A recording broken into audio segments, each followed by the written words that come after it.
ახლო აღმოსავლეთში მიმდინარე კონფლიქტი და მისი გავლენა საქართველოს საცხოვრებელი უძრავი ქონების ბაზარზე. TBC კაპიტალის შეფასებით გავლენები დამოკიდებულია საომარი მოქმედებების ხანგრძლივობასა და მასშტაბზე. საინვესტიციო ბანკის შეფასებით იმ შემთხვევაში თუ კონფლიქტი მოკლევადიან პერიოდში დასრულდება, ეს უძრავი ქონების ბაზრისთვის შესაძლოა პოზიტიური აღმოჩნდეს, რაც პოტენციური მიგრაციით შეიძლება იყოს გამოწვეული და გაიზარდოს მოთხოვნა როგორც გაქირავების, ისე გაყიდვების ფასზე. რა ტენდენციებია უძრავი ქონების ქართულ ბაზარზე და როგორი მოლოდინები აქვს, არქის მარკეტინგის დირექტორი დავით გელაშვილი გვერდება ბიზნეს პარტნიორის პირდაპირ ეთერში. ძალიან დიდი მადლობა გაცემას სტუმრობისთვის. ახლო აღმოსავლეთში მიმდინარე პროცესები ძალიან დიდი მასშტაბით ახდენს გავლენას ეკონომიკისა და ბაზრების სხვადასხვა მიმართულებებზე და უძრავი ქონების ბაზარი ამ მხრივ გამონაკლისი არ არის, განსაკუთრებით იმ კონფლიქტის არეალში, სადაც ამ დრომდე მაგალითად იგივე საუდის არაბეთში და დუბაიში და ასე შემდგომ ამ ტერიტორიაზე ძალიან მაღალი იყო ფასები, გასაგები იყო ძალიან ინტენსიური იყო მშენებლობები და ამ შემდგომ. მთლიანობაში უძრავი ქონების ბაზრის არსებული ტენდენციები როგორ გადმოგვეცემა საქართველოსზე ამ შემთხვევაში, რა სურათს ქმნის, მაგალითად TBC კაპიტალი ვარაუდობს, რომ გარკვეულწილად ეს იქნება ზემოქმედების ერთგვარი ეფექტს ექნება, შესაძლოა გაიზარდოს გარკვეულწილად ფასებიც, იმიტომ რომ მოთხოვნა გაიზარდოს. თქვენ ერთ-ერთი ამ ქვეყნის უმსხვილესი, თუ არა ყველაზე მსხვილი დეველოპერული კომპანიის წარმომადგენელი, როგორ აფასებთ არსებულ ტენდენციებს და რა მოლოდინები გაქვთ?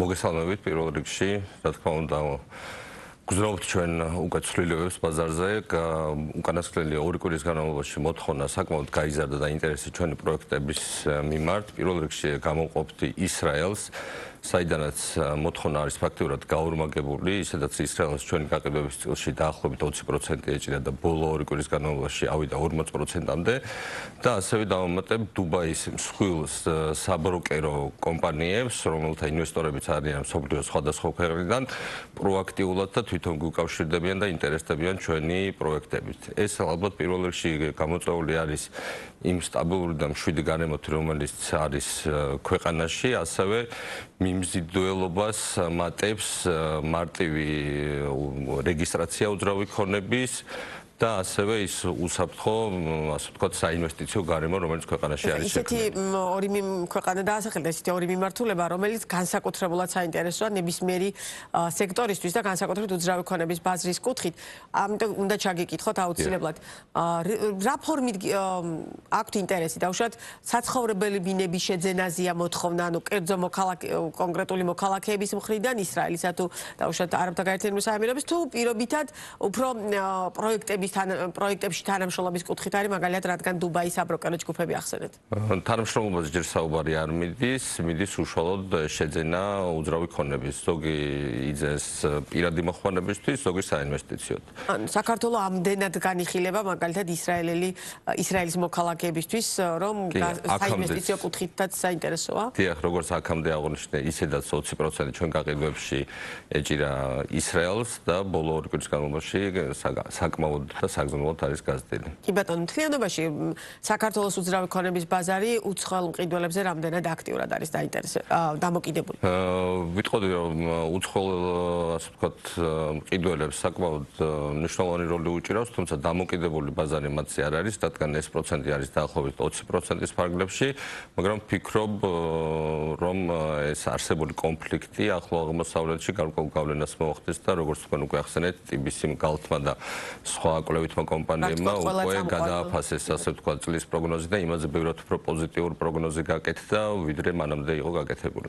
კი ბატონო, უშუალოდ დავუშვათ იგივე მაგალითად გეოპოლიტიკური პროცესების ამ მასშტაბით გაგრძელების შემთხვევაში, რამდენ პროცენტი აზრდას ელით, ან თუ პირობითად შეიძლება რომ შესაძლებლობადაც იქცეს ეს ერთგვარად ქართული დეველოპერული ბაზრისთვის?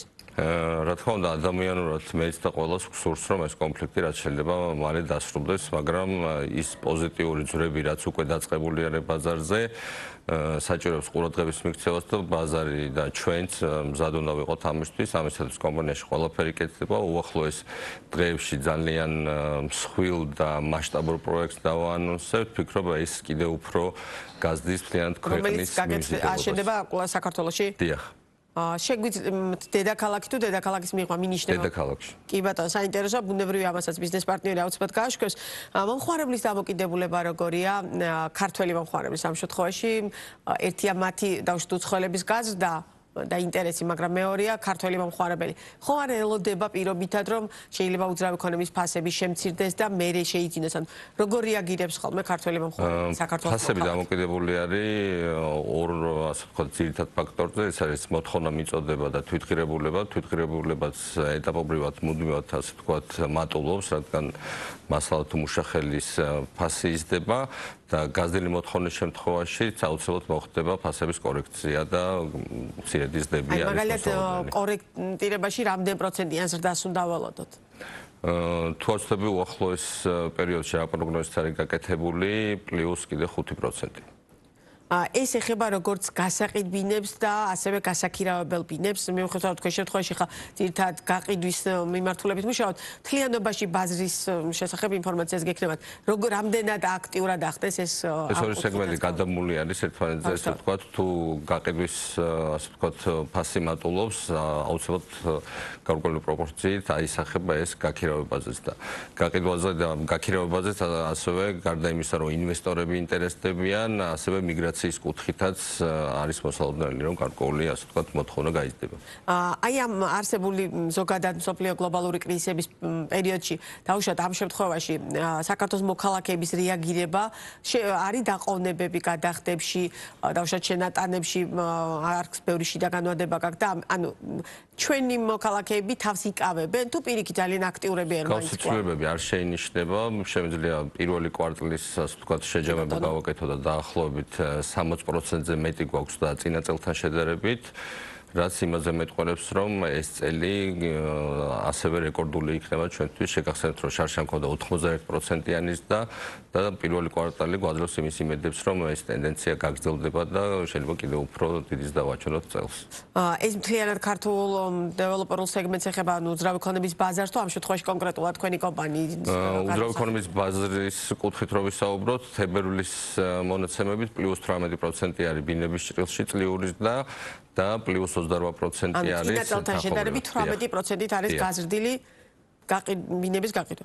რა ახდენს მაშინ ასე ვიკითხავ თავარ გავლენას, დაუშვათ შიდა განვადებების სისტემა, რომელსაც აქტიურად ახორციელებთ წამყვანი დეველოპერული კომპანიები, თუ რა არის მთავარი სტიმულატორი, რომ ამ მასშტაბით არის დაუშვათ ზრდები? ჩვენ შემთხვევაში რამოდენიმე ფაქტორს გამოვყოფთ. პირველი ეს არის არქელების დიდი გუნდი, ჯგუფი მე ვიტყოდი, ჩვენი მომხმარებლები, რომელთა რეკომენდაციებიც ძალიან დიდ წილს იკავებს ჩვენ გაყიდვებში და მათი მხრიდან განხორციელებული მეორადი შენაძენები, ასევე უცხოელები, რომელიც 20% უჭირავს და ეს ტენდენცია არის ზრდისკენ მიმართული და ახალი მყიდველები, რომლებიც ენდობიან ჩვენ კომპანიას, როგორც ნომერ პირველ დეველოპერულ კომპანიას და ახორციელებენ ჩვენთან ბინის შეძენას. თვითონ ინვესტორების ინტერესი როგორი თუ არის დაუშვათ თქვენნაირი კოლეგა, დაუშვათ უცხოელი კომპანიების არის ინტერესი, რომ მაგალითად პირობითად პარტნიორების სახით მოგევლინონ ამ შემთხვევაში თქვენ და შესაბამისად მე ქართულ ბაზარზე ახალი პროექტების განხორციელება დაიწყონ? ჩვენ სხვადასხვა მოლაპარაკებებს ვახორციელებთ, მოგეხსენებათ, რომ რამოდენიმე საერთაშორისო სასტუმროების ქსელთან თანამშრომლობთ და ეს მიმართულება კიდევ უფრო გაფართოვდება უახლოეს პერიოდში და როგორც გვახსენე, ის ახალი პროექტი, რომელსაც დავაანონსებთ რამოდენიმე დღეში, ჩვენ პარტნიორებთან ერთად განხორციელდება, მათ შორის არის როგორც ქართული პარტნიორი, ისე უცხოელი. კი ბატონო, ძალიან დიდი მადლობა სტუმრობისთვის, წარმატებებს გისურვებთ და ამ ახალი პროექტის შესახებაც სიამოვნებით გიმასპინძლებთ ბიზნეს პარტნიორის ეთერში დავით გელაშვილი საუბრობდა. დიდი მადლობა.